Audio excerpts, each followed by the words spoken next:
ലോക്സഭാ തെരഞ്ഞെടുപ്പ് തീയതി പ്രഖ്യാപിച്ചതോടെ കൂടുതൽ പ്രചരണം ചൂടുപിടിച്ചിരിക്കുകയാണ്. സ്ഥാനാർത്ഥികൾ വോട്ട് ചോദിച്ചും കുടുംബയോഗങ്ങളിൽ പങ്കെടുത്തും മതനേതാക്കളെ കണ്ടുമൊക്കെ വോട്ടുറപ്പിക്കുകയാണ്.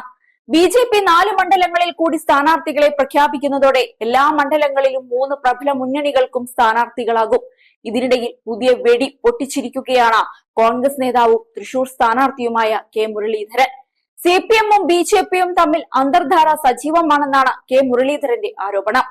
വടകര, തൃശൂർ മണ്ഡലങ്ങൾ സംബന്ധിച്ചാണ് ധാരണയായിട്ടുള്ളത്. ഇതിന് തെളിവാണ് BJP സംസ്ഥാന അധ്യക്ഷൻ കെ സുരേന്ദ്രന്റെ വാക്കുകളെന്ന് കെ മുരളീധരൻ പറയുന്നു. മുരളീധരൻ തൃശൂരിലേക്ക് മാറിയപ്പോൾ വടകരയിൽ UDF സ്ഥാനാർത്ഥിയായി എത്തിയത് ഷാഫി പറമ്പിലാണ്. വടകരയിൽ ഷാഫി പറമ്പിലും KK ശൈലജയുമാണ് നേരിട്ടുള്ള പോരാട്ടം. രണ്ടുപേരും MLA-മാരാണ്. ആര് ജയിച്ചാലും നിയമസഭയിലേക്ക് ഉപതെരഞ്ഞെടുപ്പ് നടക്കേണ്ടി വരുമെന്നതാണ് അവസ്ഥ. മട്ടന്നൂരാണോ പാലക്കാടാണോ ഉപതെരഞ്ഞെടുപ്പ് നടക്കുക എന്നറിയാൻ ജൂൺ 4 വരെ കാത്തിരിക്കണം.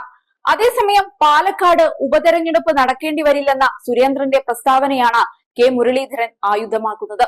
CPM-ഉം BJP-യും തമ്മിൽ രഹസ്യധാരണയുണ്ടാക്കിയതിന് തെളിവാണ് സുരേന്ദ്രന്റെ പ്രസ്താവനയെന്ന് മുരളീധരൻ പറയുന്നു. വടകരയിൽ ഷാഫി പറമ്പലിനെ പരാജയപ്പെടുത്താനാണ് നീക്കം. BJP വോട്ടുകൾ ശൈലജയ്ക്ക് മറിക്കും. അതിനു പകരമായി തൃശൂരിൽ CPM വോട്ടുകൾ BJP സ്ഥാനാർത്ഥിയായ സുരേഷ് ഗോപിക്ക് മറിക്കാനുമാണ് ധാരണയെന്നും ഇക്കാര്യം CPIക്ക് മനസ്സിലായിട്ടില്ലെന്നുമാണ് മുരളിയുടെ പരിഹാസം. വടകരയിൽ പ്രഫുൽ കൃഷ്ണയാണ് BJP സ്ഥാനാർത്ഥി. ഷാഫി പറമ്പിൽ എത്തിയ ശേഷം വൻ ജനക്കൂട്ടം പങ്കെടുക്കുന്ന നിരവധി പരിപാടികൾ UDF സംഘടിപ്പിച്ചു കഴിഞ്ഞു. എന്നാൽ വടകരയിൽ വിജയം പ്രവചനാതീതമാണ്. സംസ്ഥാനത്ത് കടുത്ത മത്സരങ്ങൾ നടക്കുന്ന 2 മണ്ഡലങ്ങളാണ് വടകരയും തൃശൂരും. ഇവിടെയാണ് രഹസ്യധാരണയെന്നാണ് മുരളീധരൻ പറയുന്നത്. സമീപ ദിവസങ്ങളിൽ പിണറായി വിജയന്റെ പ്രസ്താവനകൾ ശ്രദ്ധിച്ചാൽ വലിയ മാറ്റം കാണാമെന്നും മുരളീധരൻ പറയുന്നുണ്ട്. നരേന്ദ്രമോദിക്കെതിരെയോ അമിത്ഷാക്കെതിരെയോ രൂക്ഷമായ പ്രതികരണം പിണറായി നടത്തുന്നില്ല. രാഹുൽ ഗാന്ധിയെ നടന്ന് ചീത്ത പറയുകയാണ്. RSSന്റെ 2ാം നേതാവായി പിണറായി അധപതിച്ചു. രഹസ്യധാരണ തങ്ങൾ തുറന്നു കാണിക്കുമെന്നും മുരളീധരൻ ചൂണ്ടിക്കാട്ടുന്നുണ്ട്. അതേസമയം വടക്കുന്നാഥിന്റെ മണ്ണിൽ കോൺഗ്രസിന്റെ മതനിരപേക്ഷയുടെ കൊടി ഉയർത്തുമെന്ന് TN പ്രതാപൻ മുൻപ് പറഞ്ഞിരുന്നു. തൃശൂരിലെ UDF സ്ഥാനാർത്ഥി കെ മുരളീധരനെ ആവേശത്തോടെ സ്വാഗതം ചെയ്തായിരുന്നു സിറ്റിംഗ് MP കൂടിയായ TN പ്രതാപന്റെ പരാമർശം. പെട്ടെന്നുള്ള സ്ഥാനാർത്ഥി മാറ്റത്തിലുള്ള അതൃപ്തിയെല്ലാം മാറ്റിവെച്ച് മുരളീധരന്റെ തെരഞ്ഞെടുപ്പ് പരിപാടികൾക്കായി അദ്ദേഹം എത്തുകയായിരുന്നു. UDFന്റെ അഭിമാനം സംരക്ഷിക്കാൻ കരുത്തനായ ഒരാളെയാണ് ആവശ്യം. തൃശൂരിന്റെ പൈതൃകം സംരക്ഷിക്കാൻ UDFന്റെ അഭിമാനത്തെ ഉയർത്തിപ്പിടിക്കാൻ മുരളീധരനെ പോലെ കരുത്തനായ ഒരാളെയാണ് വേണ്ടത്. ലീഡറുടെ വിശ്വാസ പ്രമാണങ്ങൾ നെഞ്ചുചേർത്ത് അവസാന ശ്വാസം വരെ മതേതരത്വത്തിനായി പോരാടുമെന്ന് പറഞ്ഞ കെ മുരളീധരനെ തന്നെയാണ് നമ്മുടെ സ്ഥാനാർത്ഥിയായി പ്രഖ്യാപിച്ചതെന്നാണ് നേതാവിനെ പുകഴ്ത്തിക്കൊണ്ട് പ്രതാപൻ പറഞ്ഞത്.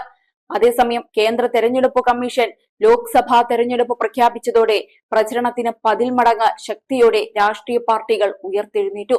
ഏപ്രിൽ 26-ന് നടക്കുന്ന 2ാം ഘട്ടത്തിലാണ് കേരളം പോളിംഗ് ബൂത്തിലെത്തുക. ഒറ്റഘട്ടമായിട്ടാണ് കേരളത്തിൽ വോട്ടെടുപ്പ്. തൊട്ടടുത്ത കർണാടകയിൽ 2 ഘട്ടമായിട്ടാണ് വോട്ടെടുപ്പ് നടക്കുക. 2019-ലും കേരളത്തിൽ ഒറ്റഘട്ടമായിട്ടായിരുന്നു പോളിംഗ്. വോട്ടെണ്ണൽ നടക്കുക ജൂൺ 4-നാണ്. അതായത് കേരളത്തിൽ വോട്ട് രേഖപ്പെടുത്തി 39 ദിവസം കഴിഞ്ഞാലാകും ഫലമറിയുക. ഫലപ്രഖ്യാപനം ജൂണിലേക്ക് കടക്കുമെന്ന് രാഷ്ട്രീയ പാർട്ടികൾ ഒട്ടും തന്നെ പ്രതീക്ഷിച്ചതല്ല. ചെറിയ പെരുന്നാളും വിഷുവും കഴിഞ്ഞ ശേഷമാണ് കേരളത്തിൽ വോട്ടിംഗ് എന്നതും ആശ്വാസകരമാണ്. ഭരണവിരുദ്ധ വികാരമുണ്ട് എന്ന പ്രതീക്ഷയിലാണ് UDF. മാത്രമല്ല രാഹുൽ ഗാന്ധി ഇത്തവണയും വയനാട് മത്സരിക്കുന്നത് ഗുണം ചെയ്യുമെന്നും അവർ കരുതുന്നുണ്ട്.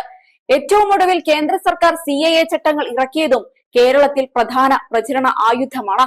2019-ൽ നഷ്ടപ്പെട്ട ആലപ്പുഴയടക്കം 20 സീറ്റും പിടിക്കുമെന്ന വിശ്വാസത്തിലാണ് UDF ക്യാമ്പ്.